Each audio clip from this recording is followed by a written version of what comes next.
ಇವತ್ತು ಬಿಜೆಪಿ ಅವರು ಬೇರೆ ಪಾರ್ಟಿಯವರು ಏನು ತಿರುಕನಿ ಕನಸು ಕಾಣ್ತಾ ಇದ್ದಾರೆ.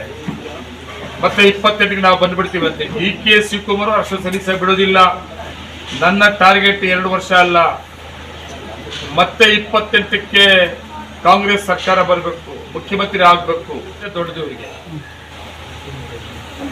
ರೆಸ್ಪೆಕ್ಟ್ ಕೊಟ್ಟಿರೋದನ್ನ ಕೆಲಸ ಮಾಡಿಕೊಂಡು 28ಕ್ಕೆ ಸರ್ಕಾರ ಬರೋದಕ್ಕೆ ಇವತ್ತೇನು ಡಿ.ಕೆ. ಶಿವಕುಮಾರ್ ಅವರು ತುಂಬಾ ಆಸೆ ಇಟ್ಕೊಂಡಿದ್ದಾರೆ. ಮುಖ್ಯಮಂತ್ರಿ ಆಗ್ಬಿಟ್ಟಿದ್ರೆ ಖುಷಿಯಲ್ಲಿಲ್ಲ ಅವ್ರು ನಿನ್ನೆ ಕನಕಪುರದಲ್ಲಿ ಕೂಡ ಭಾಷಣ ಮಾಡುವ ಒಂದು ಮಾತು ಹೇಳಿದ್ದಾರೆ. ನನ್ನ ಟಾರ್ಗೆಟ್ 2 ವರ್ಷ ಅಲ್ಲ, ಮತ್ತೆ 28ಕ್ಕೆ ಕಾಂಗ್ರೆಸ್ ಸರ್ಕಾರ ಬರಬೇಕು, ಮುಖ್ಯಮಂತ್ರಿ ಆಗಬೇಕು ಅಂತೇಳಿ. Really correct. ನಮ್ದೆಲ್ಲರದು ಅಷ್ಟೇ. ಇನ್ನು 2 ವರ್ಷ ಏನಿದೆ. ಇವತ್ತು ಬಿಜೆಪಿ ಅವರು ಬೇರೆ ಪಾರ್ಟಿಯವರು ಏನು ತಿರುಕನಿ ಕನಸು ಕಾಣ್ತಾ ಇದ್ದಾರೆ.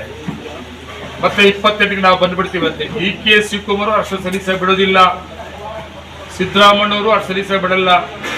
ಸಿದ್ದರಾಮಣ್ಣವರು ಮತ್ತೆ ಡಿ.ಕೆ. ಶಿವಕುಮಾರ್ ಅವರು ಒಟ್ಟಿಗೆ 28ಕ್ಕೆ ಕರ್ನಾಟಕ ರಾಜ್ಯದಲ್ಲಿ ಕಾಂಗ್ರೆಸ್ ಸರ್ಕಾರ ಬರೋದಕ್ಕೆ ಈ 2 ವರ್ಷ ತಮಗೆಲ್ಲ ಗೊತ್ತಿರೋದೆ. ಡಿ.ಕೆ. ಶಿವಕುಮಾರ್ ಹಿಡಿದ್ರೆ ಅವ್ರ ಶೈಲಿ ಹೆಂಗಿರ್ತದೆ, ಯಾವುದಕ್ಕೂ ಭಯ ಬೀಳೋದಿಲ್ಲ, ಧೈರ್ಯವಾಗಿ ಕೆಲಸ ಮಾಡ್ತಾರೆ.